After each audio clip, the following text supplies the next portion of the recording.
Meus amados, a paz do Senhor. Vamos abrir as nossas Bíblias, aproveitando que estamos em pé. Livro do profeta Isaías, capítulo de número 10. Isaías, capítulo 10.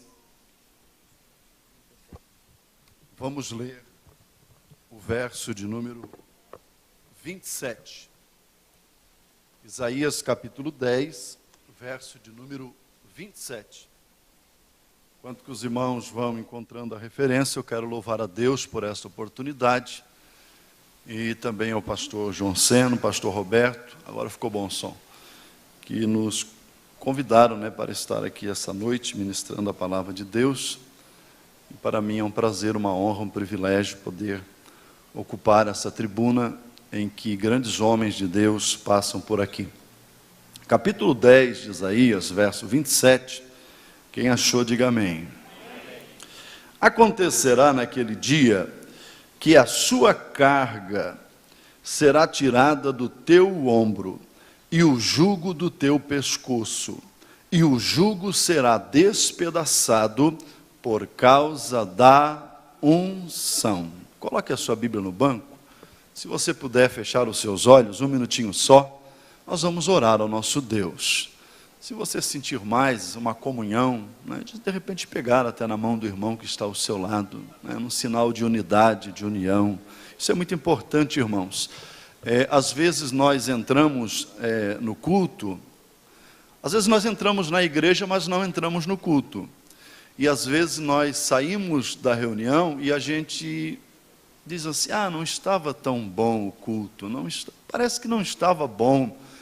Mas eu quero dizer uma coisa que, primeiro, o culto é para Deus, não é para você.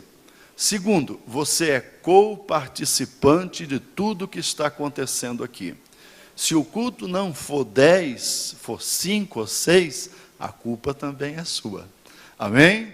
Feche os seus olhos, vamos entrar em sintonia com Deus. Querido Deus e eterno Pai, em nome do Senhor Jesus, nós queremos te glorificar, te enaltecer, te bendizer por este momento, por esta oportunidade maravilhosa que o Senhor nos concede esta noite de estarmos na tua casa, na tua presença, ó Deus. Eu quero te pedir mais uma vez que o Senhor venha nos tomar na tua presença agora para ministrar a tua palavra, que o Senhor venha falar com a tua igreja aquilo que o Senhor quer, não aquilo que a igreja quer ouvir, mas aquilo que a igreja precisa ouvir.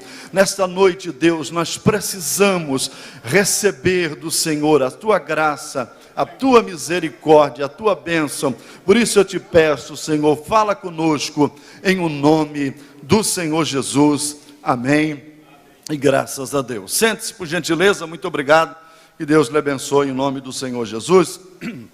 Nós queremos nesta noite falar uma palavra que Deus colocou no nosso coração, desde que de manhã o pastor nos comunicou para nós trazermos uma palavra para os irmãos essa noite. Veio ao nosso coração de falar o capítulo de número 10, verso 27 do livro do profeta Isaías. O capítulo 10 e 27 do profeta Isaías fala-nos de um momento em que Deus iria fazer justiça a Israel contra a nação assíria, que na época era a superpotência mundial e estava oprimindo Israel.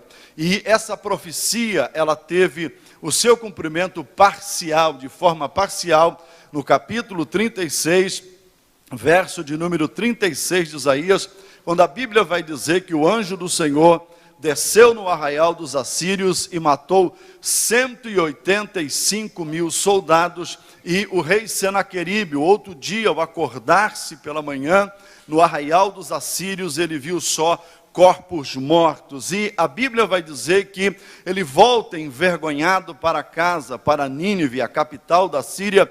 E a Bíblia diz que quando ele chega no templo do seu Deus em Nínive e começa a adorá-lo, está prostrado adorando, os seus 2 filhos, Adrameleque e Sarezer, o matam ao fio da espada. E o nome do Deus de Israel foi glorificado através desta grande vitória que ele deu ao seu povo.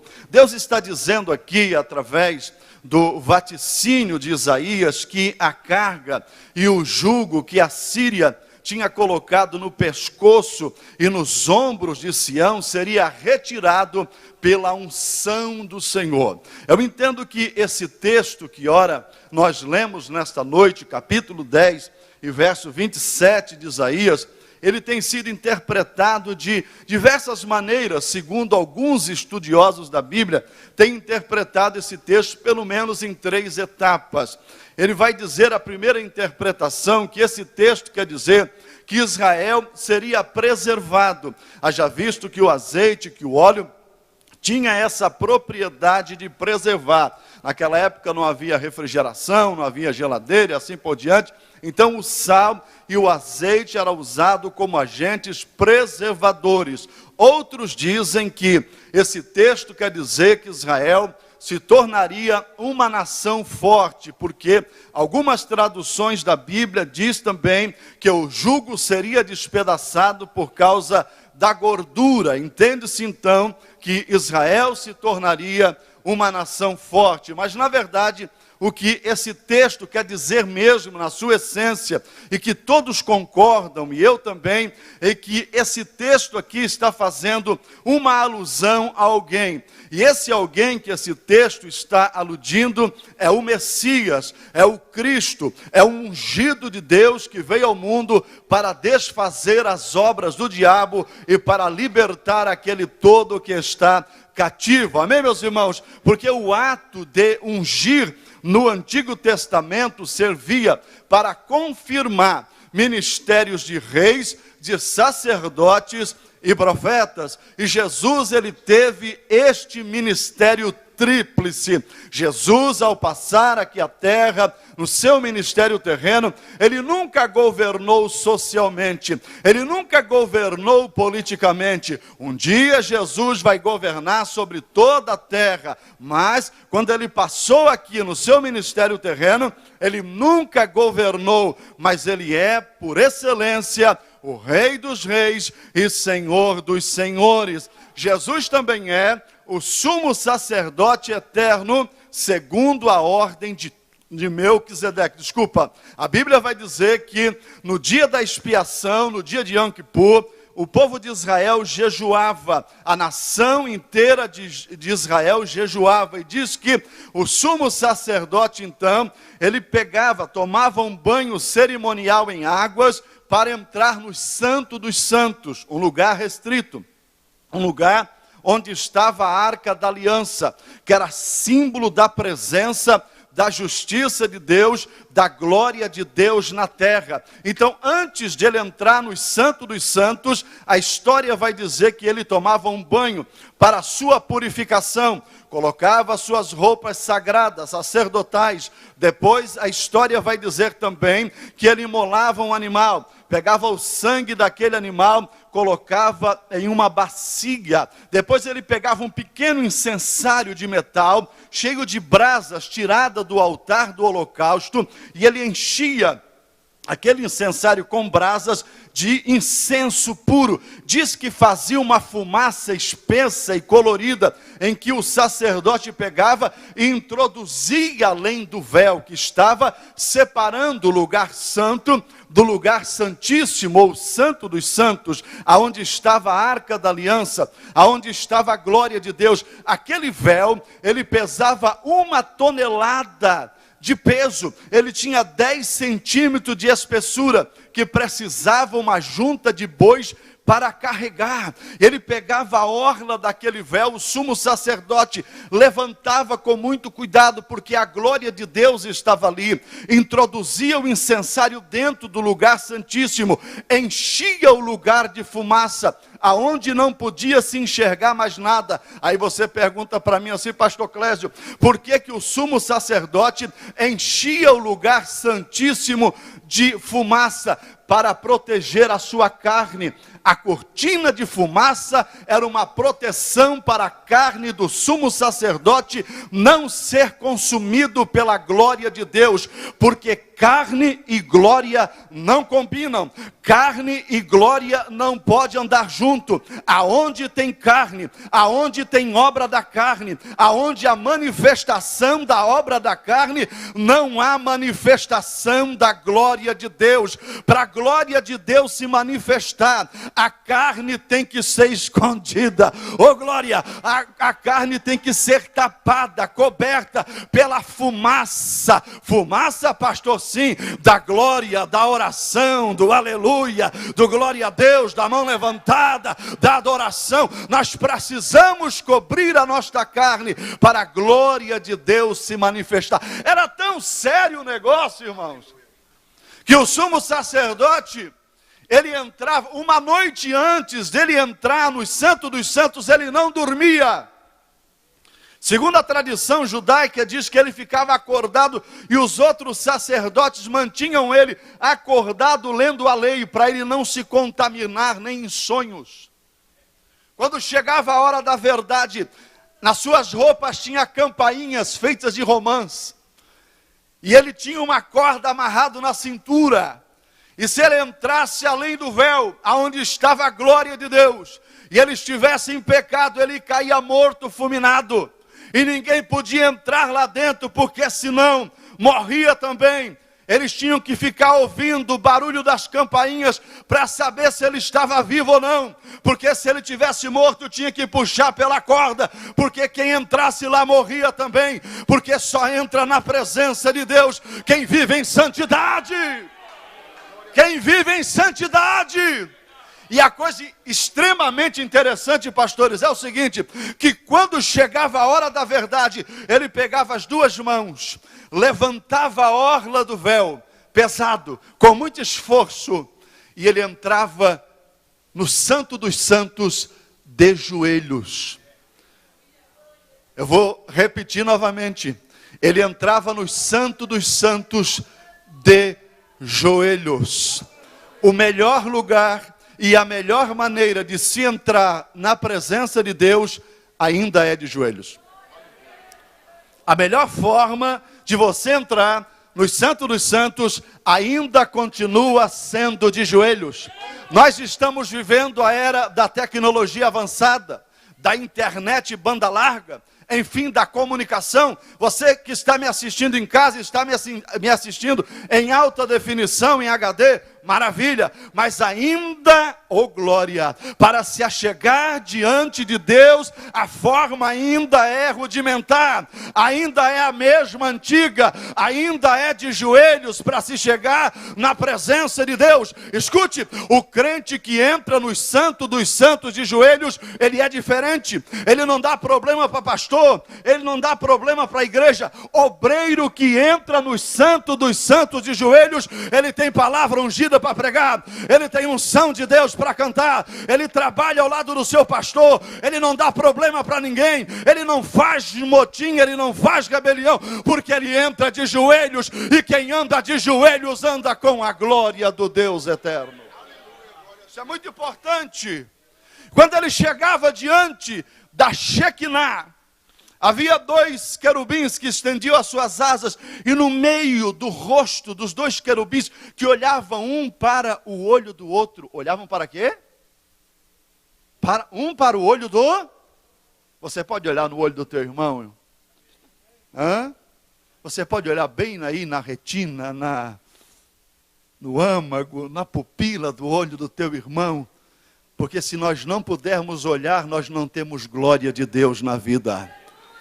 Se nós não pudermos olhar no olho do nosso irmão, nós não temos a presença do Eterno.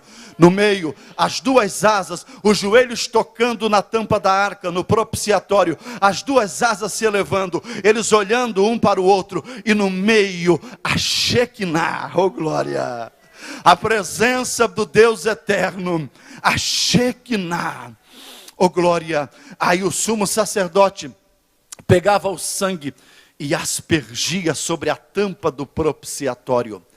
Que ato tão lindo, Que ato maravilhoso, que tantas coisas que tinham-se para chegar até o ato de cobrir o pecado da nação de Israel. Mas só que tem uma coisa, esse ato não arrancava, não apagava, não extraía, apenas cobria temporariamente o pecado da nação de Israel, apenas aplacava a ira de Deus temporariamente para a nação de Israel. No outro dia da expiação, no outro dia de Yom Kippur, no outro dia, lá no ano que vem, o sumo sacerdote ia novamente repetir o mesmo ritual, porque, repito, aquele ritual não arrancava o pecado da nação de Israel, apenas cobria temporariamente. É como se essa noite, eu sei que esse templo aqui lindo, adornado, maravilhoso, limpíssimo, mas só uma ilustração. Se eu pegasse aqui uma vassoura, fosse lá na sala de limpeza, pegasse uma vassoura e começasse a varrer nos cantos desse templo, e varria aqui e ali, e trazia toda a sujeira que eu encontrasse e colocasse debaixo do tapete. Nem tapete aqui não tem, de tão chique que é, mas vamos supor que tem um tapete aqui na frente. Olha só, eu colocasse toda a sujeira debaixo daquele tapete. Aparentemente, parece ou parecia que o recinto estava limpo, mas a sujeira ainda estava dentro do recinto, só que escondido debaixo do tapete. Assim era o sacrifício levítico, assim era o sacrifício do Antigo Testamento. Ele não arrancava, ele não extraía, ele apenas cobria temporariamente o pecado da nação de Israel, oh glória. Mas um dia, João Batista está batizando nas águas turvas do Jordão, e ele batiza um,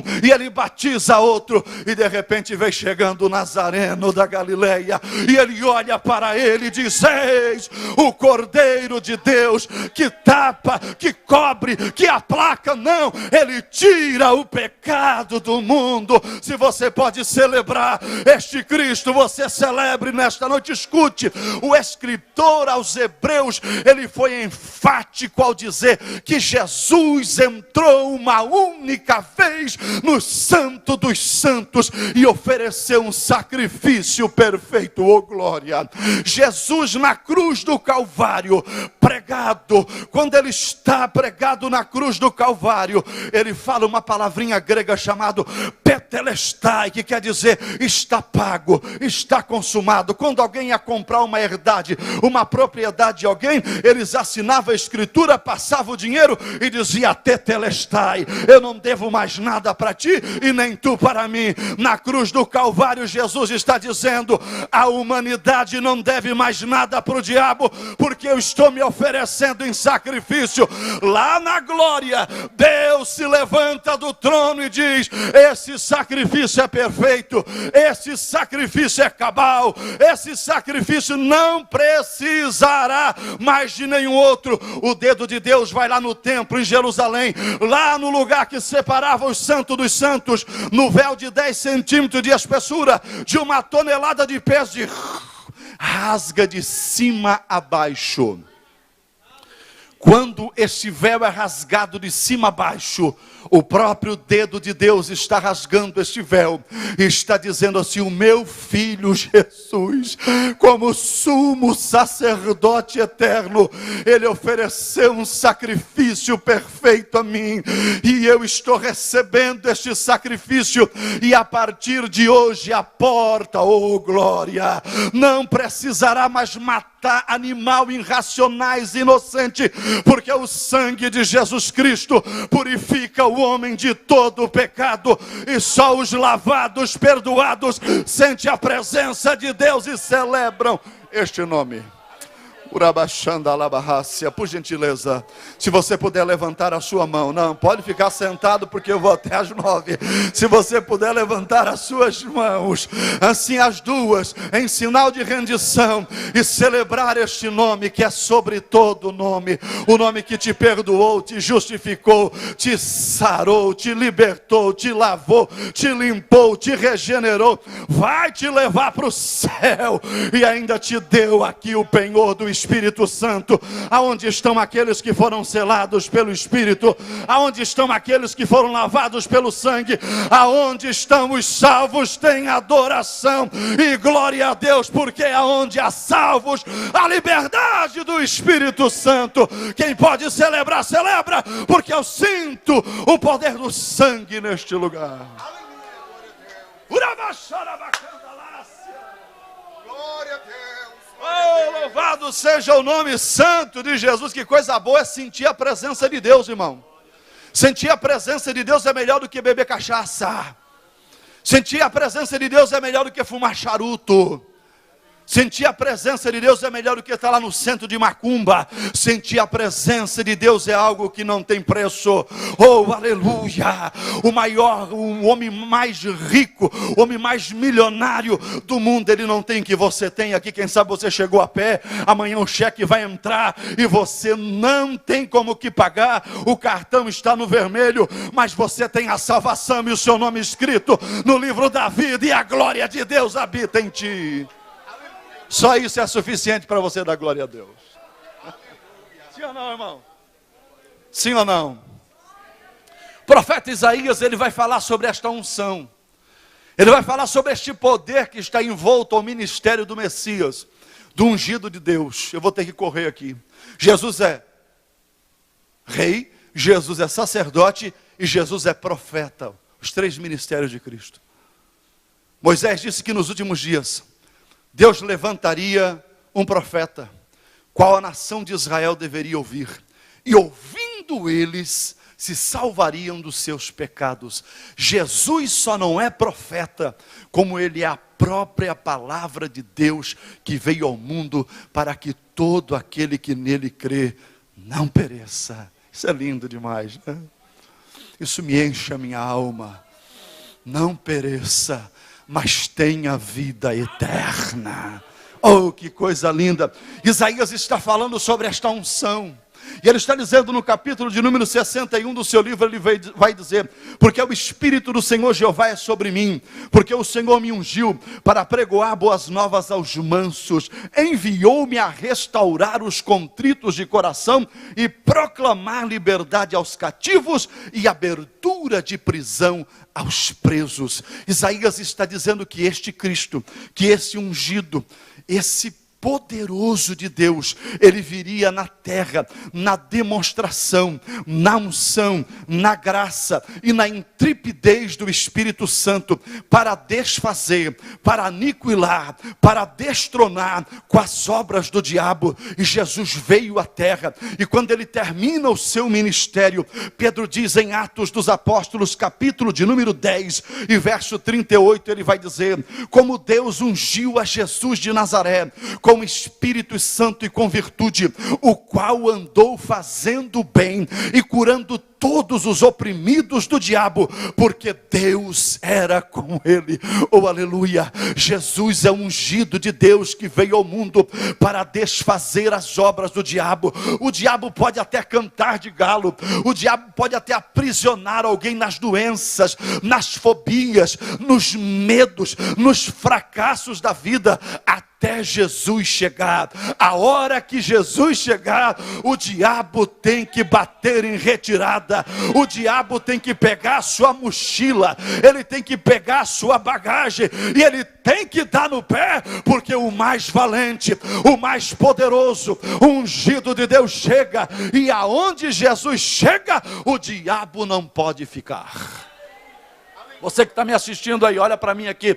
Você que está me assistindo aí pela televisão. Esta noite é a noite que Jesus, o ungido de Deus, vai entrar aí na tua casa, na sala onde você está. Vai libertar você dessa depressão, desta opressão, dessa melancolia, dessa esquizofrenia. Jesus vai te curar nesta noite, porque aonde ele chega, o mal tem que ir embora. Quantos aqui já foram libertos pelo poder de Jesus? Oh, eleve a sua voz ao céu e glorifique a Deus, porque você é livre, porque Jesus te libertou, porque aonde há a unção de Jesus, há liberdade. Talvez eu não possa essa noite descrever a unção de Jesus nos pormenores, no grego, no hebraico, na transliteração, também não quero nem saber. Mas eu sei sentir a unção de Jesus. Eu sei quando o pregador está pregando na unção. Eu sei quando o cantor está cantando na unção.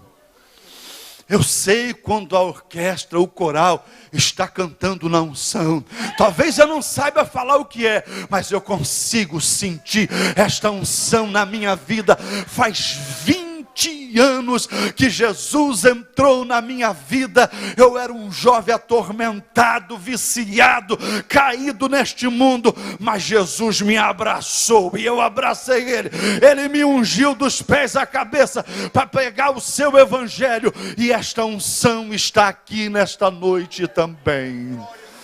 Olahai andou vassuri mihai forde negerebia. Se essa unção está aqui nesta noite, então haverá curas. Se essa unção está aqui esta noite, haverá libertação. Se essa unção está aqui esta noite, haverá renovação.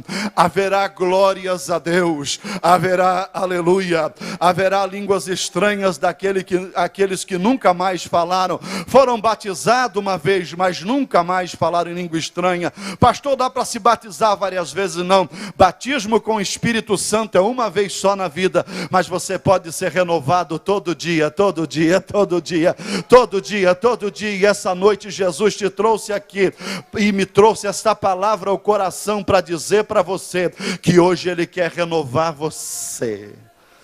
Ele quer colocar uma unção sobre a sua cabeça. Ou quantos aqui querem receber esta unção? Uramachanda labarrácia. Quantos aqui nesta noite querem falar em língua estranha? Não é aquela linguazinha que está lá no seu inconsciente, que você já gravou, meia dúzia de palavras que você gravou. Faz 30 anos que fala a mesma coisa. Hoje o Espírito Santo quer te ungir para você falar variedades de línguas, para você profetizar. Ô pastor, mas nós estamos na pós-modernidade, esse negócio é para ontem. Não, esse negócio é para agora, é para hoje. A Igreja Assembleia de Deus ainda é pentecostal. Nós ainda acreditamos no poder do Espírito. Eu sou assim, irmão. Eu sou da moda antiga. Agora escute uma coisa. Por que eu preciso de unção? Para que me serve unção, gente? Para que eu vou precisar de unção na minha vida? Para você ser diferente. Nós estávamos, quando eu fui em Israel, estava com o pastor Seno, o pastor Roberto, o pessoal, a irmã Norma, que está lá também. E a gente pegou um ônibus para ir até o Sinai, né? Então atravessou o deserto, só que hoje é todo asfalto, enfim. E daí tinha algumas plantações, algumas vegetações no caminho. Eu perguntei para um menino chamado Nasser, não sei quem foi conosco aqui, que está aqui, dos obreiros também, o irmão Maurino. E eu perguntei para ele, o que é isso aí? Ele disse, aqui é a sarça. Eu achava que sarça era uma árvore, né? Até fizeram agora uma novela, enfim, e botaram uma sarça tamanho de uma figueira.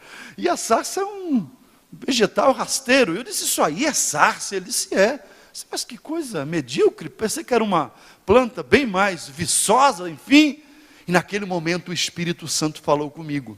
E disse assim, sabe qual é a diferença dessa sarça que tu estás vendo e a sarça que eu me manifestei a meu servo Moisés? Eu disse, não, Senhor, é que a minha glória estava naquela sarça, é que o meu fogo estava naquela sarça, é que a minha voz saía de dentro daquela sarça. Aí eu entendi, irmãos, que sem unção nós somos iguais a todo mundo, sem presença de Deus nós somos iguais, mas o crente cheio da unção, ele é um referencial na sociedade onde ele vive, ele é um referencial na igreja que ele congrega. A unção faz a diferença na nossa vida. Agora escute uma coisa, além disso, porque eu tenho que correr, a unção, além de nos fazer diferente, eu não estou falando de ser alienado, se aquele camarada andando com a cabeça nas nuvens, se é uma pessoa alienada da sociedade, não é isso. O crente cheio do Espírito Santo é um cidadão da terra e um cidadão dos céus. Ele tem um caráter positivo e ele tem um caráter de Cristo. Agora escute uma coisa, além de nos fazer diferente, a unção nos traz alegria. Vou repetir. A unção nos traz alegria. Olhe para o seu irmão que está ao seu lado, vê se ele está sorrindo, ele está com a cara feia, assim, feia. Está louco que acaba o culto para ir embora. Dá uma olhadinha para ele, se ele está abrindo a boca de sono, bocejando, olhando só no relógio toda hora para terminar o culto. Dá uma olhadinha, vê se ele está sorrindo, assim, ó, smile. Diz para ele, em inglês, vamos aprender inglês. Smile, sorria. Jesus te ama e eu também. Vai lá, diz para ele. Jesus te ama e eu também. É uma coisa tão interessante, essa junção de unção com alegria, que não dá para separar. Atos 13:52 diz que os discípulos estavam cheios do Espírito e cheios de alegria. Eles estavam cheios do Espírito e cheios de alegria. Não tem como você separar as duas coisas. A alegria é inerente daqueles que nasceram de novo. A alegria é inerente daqueles que passaram pelo processo da regeneração e do novo nascimento. Não tem como você ser cheio do Espírito Santo, isso é triste, carrancudo, cara feia, cabisbaixo. Tem pessoas que chegam e você pergunta se ele está doente. Irmão, o irmão está doente, irmão. O irmão está com algum problema de saúde. Não, irmão, é porque eu sou santo. E santo não ri para ninguém. Quem foi que disse isso? O Espírito Santo nos traz, uma das manifestações do Espírito é que ele nos traz alegria. Oh glória! E Paulo vai nos dar uma receita tremenda sobre a alegria. Paulo vai dizer no capítulo 4, verso 4 de Filipenses, ele vai dizer assim, ó, alegrai-vos sempre no Senhor. Outra vez digo, alegrai-vos. Olha só que coisa linda. Aonde estava Paulo? Paulo está agora nos últimos instantes da sua vida, numa prisão romana. Mimertina era o nome, na verdade. Não foi aquela prisão que Paulo ficou lá, que pagou aluguel, não, era a prisão final. A última prisão de Paulo era uma gruta, um lugar insalubre, úmido, escuro, que os presos morriam de lepra e doenças infecciosas. Paulo está agora com a cabeça a prêmio, decreto do império que ia morrer. Paulo trazia no corpo as marcas de Cristo, naufrágios, varadas, açoites, pedradas, o ódio e a indiferença dos falsos irmãos. Paulo tinha tudo para ser alguém triste, mas a carta aos Filipenses é a carta que mais fala sobre alegria. E nesta carta tem 3 verdades aqui. A primeira, quando Paulo diz assim, alegrai-vos, ele está dando uma ordem, está no imperativo, é um mandamento. Estar triste servindo a Deus é você estar fora do mandamento de Deus, é você não estar cumprindo o mandamento de Deus. Aí você pode perguntar assim para mim, mas pastor, eu nunca posso ficar triste servindo a Deus. Você pode, e nós passamos por vale de lágrimas, só que a nossa essência é alegre. É diferente do mundo que tem alguns rompantes de alegria, mas a sua essência é triste. Nós não, nós temos momentos de tristeza, mas a nossa essência é alegre. Aleluia, louvado seja o nome do Senhor. Escute, é um mandamento. Se você está aqui nesta noite triste, com a cara feia, não recebendo o que está acontecendo aqui, você está em falta com Deus. Se você está reclamando de Deus, do que Deus está fazendo com a sua vida, da sua própria vida, do seu casamento, dos seus filhos, do seu trabalho, da sua conta bancária, e vive só reclamando com aquela nuvenzinha negra em cima da cabeça, você está em falta com Deus, porque aquele que serve a Deus, ele tem alegria. Aleluia. Paulo vai dizer que a alegria, ela é um mandamento, e ele vai dizer que a alegria, ela é ultra circunstancial. Ele vai dizer assim, alegrai-vos sempre. Tem gente que se alegra só quando está rico. Tem gente que se alegra só quando está sendo levantado no ministério. Tem gente que se alegra só quando tem oportunidade para cantar ou para pregar. Tem gente que se alegra só quando está a conta bancária lá no azul. Tem gente que se alegra, meu irmão, só quando está sendo aplaudido e batido nas costas. Eu quero ver você se alegrar na hora que vem a adversidade.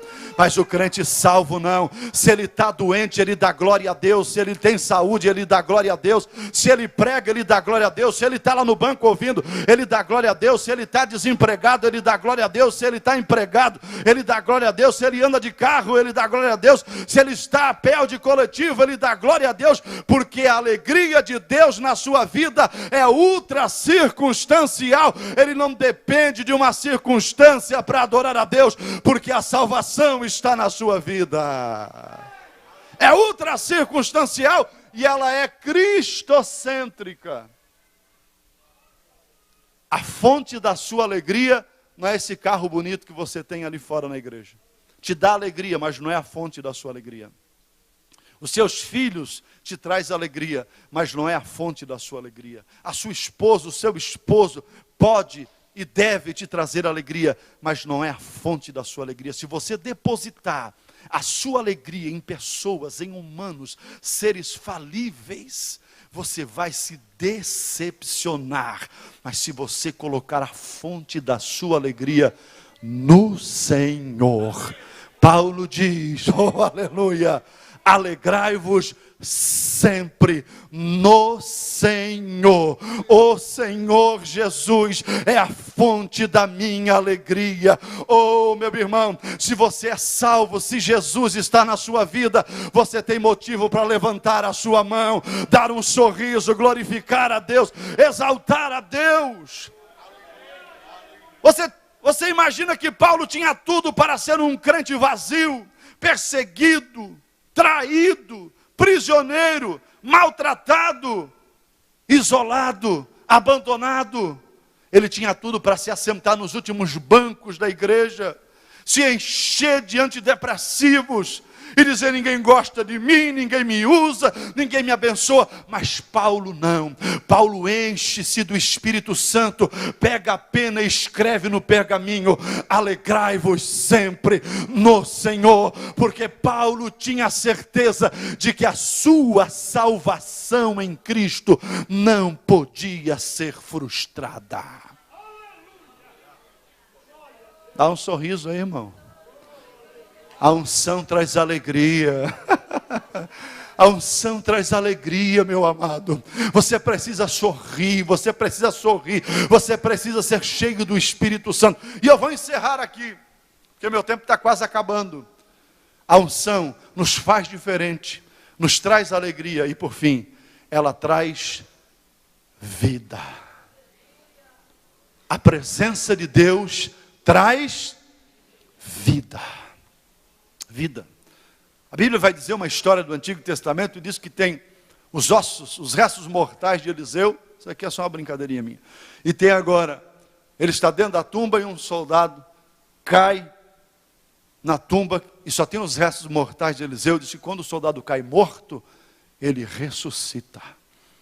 Porque a unção traz vida. E crente ungido tem unção até nos ossos. Quantos aqui tem unção de Deus na sua vida? A unção traz vida. Nós temos dois tipos de vida. Nós temos a nossa vida física e nós temos a nossa vida espiritual. Uma pessoa, ela pode estar completamente viva, fisicamente, com todos os seus sentidos perfeitos, e ela pode estar morta espiritualmente. Sim ou não? Sim ou não? Sim. Eu assisti um vídeo, um documentário uma vez chamado Johnny Volta da Guerra. E esse documentário falava o seguinte: tinha um moço, ele estava na guerra do Vietnã, se não me falha a memória, e ele pisou em cima de uma mina. Sabe o que é uma mina? Um explosivo. Quando ele pisou em cima daquela mina, explodiu. Arrancou uma perna dele, arrancou outra perna. As duas pernas, a direita e a esquerda, foram arrancadas. O braço esquerdo e o direito foram arrancados. Os seus dois olhos foram arrancados. Ele ficou todo desfigurado, ele ficou uma massa, um pedaço de carne, mas dentro dele estava a alma e o espírito, então por isso tinha vida. Ele era alimentado por uma sonda, tipo um canudinho na boca, os dentes quebraram todos, ele ficou um monstro, mas tinha vida ali, porque o espírito estava nele, ok? Tem pessoas que podem estar fisicamente perfeitas, vivas, mas espiritualmente mortas. Qual é a condição que nos deixa vivo ou morto espiritualmente? A condição que nos deixa morto é a prática do pecado. Quando nós praticamos o pecado, nós estamos mortos para Deus. Porque a Bíblia diz que o salário, a recompensa do pecado é a morte. Agora vamos fazer, será que existe crente que pode estar morto também, senhores? A nossa consultoria teológica aqui. Será que existe crente, mesmo que depois aceitou Jesus, pode estar morto? Sim ou não? Os senhores acham que sim? Sim ou não? Eles estão dizendo que sim, então eu vou acreditar neles e eu vou concordar também. Vamos fazer um pequeno questionário para encerrar aqui. Já olhei para o relógio muitas vezes, isso aqui na regra de homilética não é bonito fazer, mas o relógio estava estragado ali. Agora escute uma coisa, olha só, escute uma coisa. Vamos fazer um pequeno questionáriozinho aqui para ver se nós estamos vivos ou mortos espiritualmente? Sim ou não? Quem concorda, levante a mão. Então vamos lá. Bem rapidinho aqui. Primeiro lugar, um morto. Vamos imaginar, se eu disser para você assim agora, por favor, não pense em um morto. Não pense. O que é que você pensou agora? No morto. Tudo aquilo que nós negamos, se nós dissemos não, automaticamente vem à nossa mente. Isso é natural, né? Agora é só. Então vamos imaginar um morto aqui agora. Só no sentido figurativo aqui, tá? Só uma comparação. Ele está aqui à frente agora aqui do altar, do púlpito, ok? Ele está ali pálido, cadavérico, né, com as mãozinhas assim, olhos fechados, sem nenhuma reação, porque a morte é a cessação da vida, ok? Então escute uma coisa aqui, o morto, no sentido literal da palavra, ele não tem nenhum tipo de estímulo emocional. Ele não chora, ele não sente. Você já sentiu aquele arrepiaço assim? Arrepia, que são emoções, né? Emoções que você, às vezes, ouvindo uma música bonita, às vezes um acontecimento impactante na política, por exemplo, como aconteceu esse negócio, quando aqueles camaradas chegavam lá no plenário, parecia o show da Xuxa, né? Eu quero dedicar para minha mãe, para o meu pai, para você, eu quero votar em nome da minha mãe, do meu pai, você sentia se arrepiar também, não era arrepiar-se do Espírito Santo, era só uma coisa emocional, né? Era só algo emocional, mas o Espírito Santo também arrepia, amém? Sim ou não? Arrepia também, você sente algo no seu coração, você sente aquela efervescência, aquela coisa boa. Então, o morto, ele não sente nenhum tipo de estímulo emocional. Ok? O morto espiritual também é a mesma coisa. E eu vou ter que falar o que o Espírito Santo está me dizendo aqui, talvez. Eu vou falar, vai chocar alguém, mas eu vou falar o que Deus está me dizendo aqui. Existem pessoas que estão no nosso meio, quando eu falo no nosso meio, estou falando do nosso contexto evangélico, que estão no nosso meio, que participam da ceia uma vez por mês, mas estão mortos espirituais. Não conseguem sentir a salvação no coração, não conseguem sentir a comunhão com Deus, nada dentro da igreja emociona ele. Nada faz ele chorar, sentir a presença de Deus, levantar a sua mão, glorificar a Deus, falar em línguas estranhas, porque ele está morto espiritualmente. É sério o negócio. E essas pessoas, elas têm uma capacidade extraordinária de se emocionar com outras coisas lá fora. Ai, meu Deus, a minha novela é o último capítulo, que cena linda. Ele ficou com ela ficou com ele. Choram copiosamente. Fazem biquinho até de tanto chorar.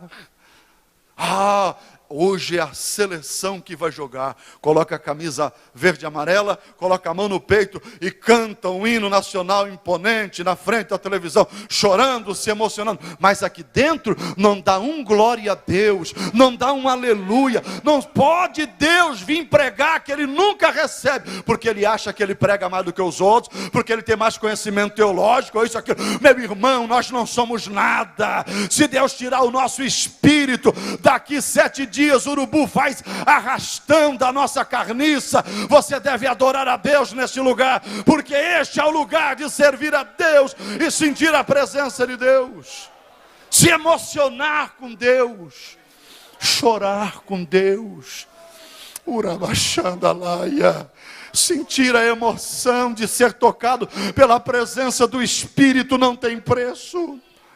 Não tem emoção maior do que ser tocado pelo Espírito Santo. Mas aquele que está morto, ele não consegue sentir nada. O que é isso? E às vezes ele se escandaliza com alguém que dá um glória a Deus muito alto. Ele se escandaliza com alguém que está chorando por quê, irmão? Está com algum desequilíbrio emocional? Não, meu amado, está sentindo a presença de Deus. Na presença de Deus o homem chora. Oh, aleluia, na presença de Deus eu sinto vontade de levantar a minha mão e dizer glória àquele que vive e reina para todo sempre. Sentir Deus, sentir a presença de Deus, emoções. Se tem um lugar que Deus pode tocar nas minhas emoções, é este lugar. Se tem um lugar que eu posso chorar e ninguém vai me achar fraco, porque na perspectiva humana chorar, dizer que tem fraqueza, é um sinal de fracasso, mas na perspectiva de Deus chorar, dizer que é fraco, dependente de Deus, é sinal de fortaleza, de vitória espiritual. O morto não tem nenhum tipo de estímulo emocional, e o morto não tem apetite. Tem gaúcho aqui, não? Onde é que estão os gaúchos aqui? Levanta a mão, olha os gaúchos aqui. Toda gente boa, viu? Só gente boa. Eu gostava muito de viajar quando era itinerante, pregar no Rio Grande do Sul, porque eles faziam aqueles galetos, aquele churrasco.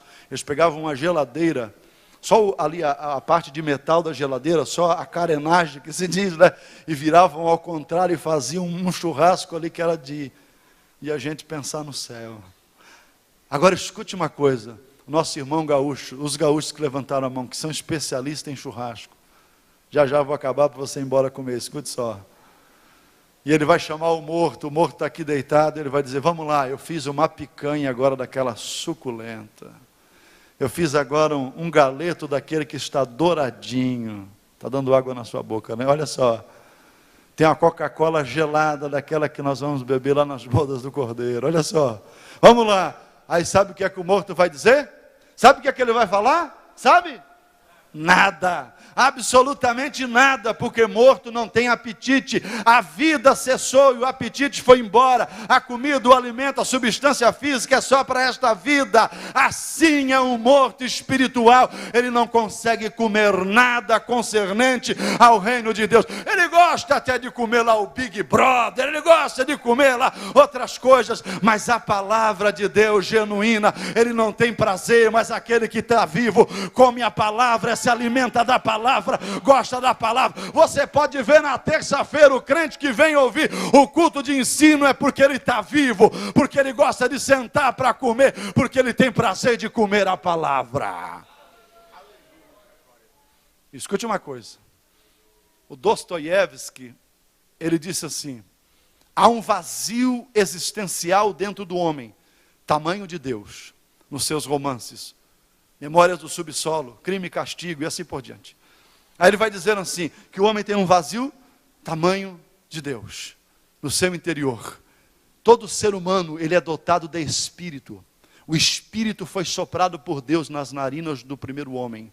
É a parte que vem de Deus, é a parte que se relaciona com Deus. A alma é a sede das nossas emoções, intelecto e vontade, mas o espírito é a parte que se relaciona com Deus. Dentro de cada ser humano, sendo ele crente ou não, ele tem um espírito e tem uma inclinação para algum tipo de divindade.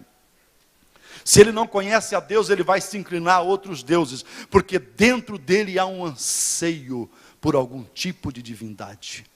Dentro de você, dentro de mim, há uma sede incondicional de adorar a Deus.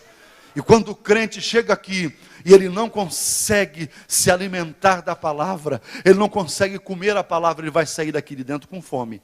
E ele vai ter que comer alguma coisa para preencher o seu interior, o seu vazio existencial. Existe crentes que já estão se alimentando com cartas de Chico Xavier, que estão se alimentando com livros budistas, com filosofias orientais, porque não conseguem mais se alimentar da palavra de Deus. Mas nesta noite, esta palavra tão simples pode alimentar a tua alma neste lugar. Você só vai sair daqui com fome se você quiser. E em último lugar, o morto, ele não tem apetite, ele não tem estímulo emocional e ele não pode manifestar nenhum tipo de afeição de amor. A viúva ou o viúvo pode chorar, pode gritar, pode lambuzar ele de lágrimas ou ela, mas ela não vai dizer uma palavra, porque a vida cessou e o amor foi embora. Amor físico, não amor de Deus. Agora escute uma coisa. Deus está aqui nesta noite. Você sente que Deus está falando com você? Eu vou profetizar em nome de Jesus pela palavra. O Espírito Santo está aqui nesta noite, passando neste lugar, e Ele quer dar todo o amor que Ele tem para você. Ele quer manifestar todo o amor que Ele tem no seu coração. Ele quer encher você de amor. Ele quer te dar amor. Se você quiser, o Espírito Santo está pronto a te abraçar e fazer uma festa com você esta noite. Louvado seja Deus. Eu vou terminar dizendo que duas coisas acontecem quando a unção e a glória de Deus chega perto de um morto. Ou ele acaba de ser fulminado, ou ele ressuscita. Eu vim aqui dizer que Deus não quer matar ninguém, mas Deus quer ressuscitar crentes mortos aqui neste lugar. Urabachanda labarrácia. Deus quer ressuscitar crentes mortos neste lugar. Quantos querem a unção do Senhor sobre a sua vida? Se coloque em pé em nome do Senhor. Oh, aleluia. Tem alguém no nosso meio que não é evangélico ou está afastado da igreja? Levante a sua mão. Temos alguém que não é evangélico ou está afastado da igreja? Levante a sua mão bem alto, assim que eu quero te conhecer. Tem alguém? Tem alguém? Temos alguém? Não temos ninguém? Somos todos irmãos. Agora eu quero perguntar uma coisa para você. Quantos aqui nesta noite foram tocados por esta palavra? Levante a sua mão. Pode levantar mais alto, por gentileza. Não é ibope para mim não, é para Jesus. Você foi tocado por esta palavra, sabe por quê? Porque você sabe que você precisa mais de unção. Porque você sabe que você já foi mais pentecostal. Que você já foi mais fervoroso. Eu também já fui, imagina. Eu já fui, eu já orei mais, irmãos. Eu já orei mais. Urabacheias. Todos os dias eu peço para Deus, torna a fazer de novo, Senhor. Faz de mim como eu era eu era auxiliar da obra, eu era membro da igreja, que para subir aqui para pregar uma palavra eu orava 8 horas. Hoje nós nos confiamos um pouco na nossa letra, mas Jesus está te chamando aqui. Ele está te chamando para encher você de unção. Quantos querem unção do Senhor? Sai do seu lugar. Essa palavra tocou em você. Eu não quero ser mais pastor, um crente nominal. Eu quero ter unção sobre a minha vida. Eu quero levantar as minhas mãos e eu quero curar os enfermos em nome de Jesus. Eu quero levantar as minhas mãos e o diabo vai ter que correr. Eu quero levantar as minhas mãos para orar com autoridade. Sai do seu lugar agora, se você quer unção. Rapidinho, porque eu já estou orando. Se você quiser, o conjunto vai se preparar. Depois que eu orar, vocês podem louvar a Deus. Bendito seja o nome do Senhor. Bendito seja o nome de Jesus. É uma hora de nós travarmos uma batalha com Deus aqui. Eu não me conformo em passar uma semana sem falar em línguas estranhas. Eu não me conformo em passar uma semana sem orar, em sentir Deus na minha vida. Orabacheias. Deus está te chamando nesta noite. Eu estou ouvindo muita gente chorar e soluçar diante do altar. E tem mais gente aí, viu? Você pode sair do seu lugar. Não é vergonha nenhuma você chegar diante do altar. Vergonha é Jesus vir e você ficar. Oh, aleluia. Louvado seja o nome do Senhor. Feche os seus olhos. Feche os seus olhos. Ore mandoria seri andoria mandere mandoria seri. Urabacala mandoria seri andoria seri andoria seri andoria. Eu sinto Deus. Leide ova hasteia mandecoma hasia. Coloca a mão no teu coração e fecha os seus olhos. Depois que eu orar, o conjunto vai cantar. Oh, tem obreiro sendo renovado aqui, pastor, nessa noite. Tem presbítero, tem evangelista, tem obreiros sendo renovados. Aqui tem pastores sendo renovados, porque todos os dias é dia de nós recebermos um renovo de Deus. De falarmos línguas estranhas, não por apenas uma gravação no nosso inconsciente, mas falar em línguas estranhas com fervor. Em pregar com fervor, em cantar com fervor. Deus quer mandar sobre nós nesta noite um grande avivamento. Oh, aleluia. Não é avivamento para nós sairmos pulando aqui, não é isso. É para nós mudarmos de vida, mudarmos o nosso caráter. Começarmos a partir de hoje, brilhar a glória de Deus no nosso rosto. E aonde nós pisarmos, Deus está conosco e nós fazemos a diferença. Deus nesta noite diz para mim aqui que Ele quer ungir alguém. E pode ser você agora. Depende do tamanho da tua entrega aqui neste lugar. Ele quer ungir alguém aqui agora. Ulai andou vassuri mihai forde negerebias canta. O Senhor quer te dar unção. Quando eu terminar de orar, você que sente que Deus está tocando em você, você vai escolher alguém para orar contigo, vai abraçar, mas deixa eu orar por você agora. Querido Deus e eterno Pai, em o nome do Senhor Jesus eu estou orando agora. Com temor e tremor eu preguei esta palavra. E eu sei que Tu estás nesta palavra porque Tu és fiel. Pai eterno, agora em nome de Jesus eu quero te pedir, manda o óleo da unção, aquela unção poderosa que foi derramada no dia de Pentecostes, em que todos foram cheios do Espírito Santo e começaram a falar em outras línguas, conforme o Espírito Santo lhes concedia que falassem.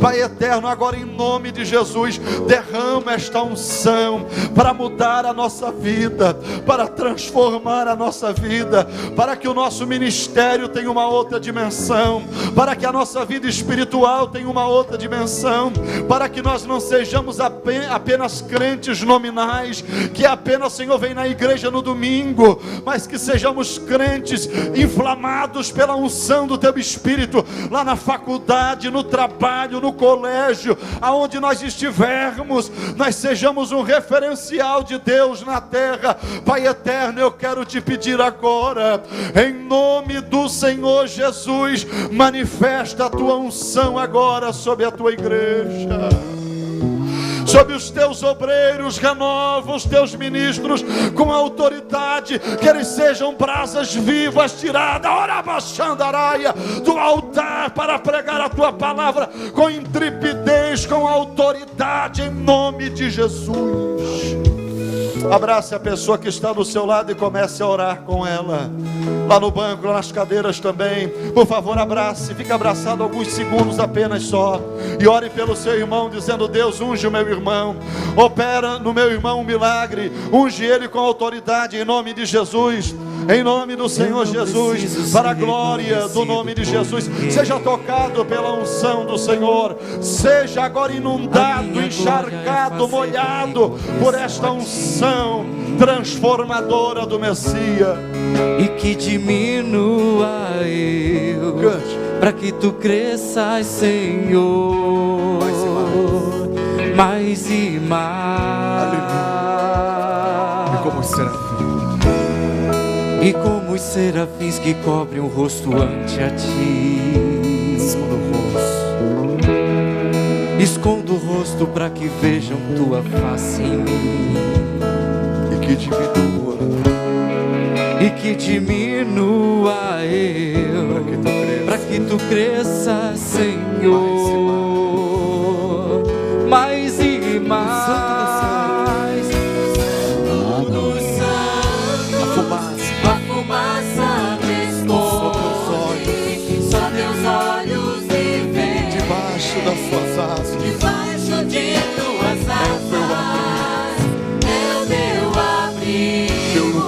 Seguro.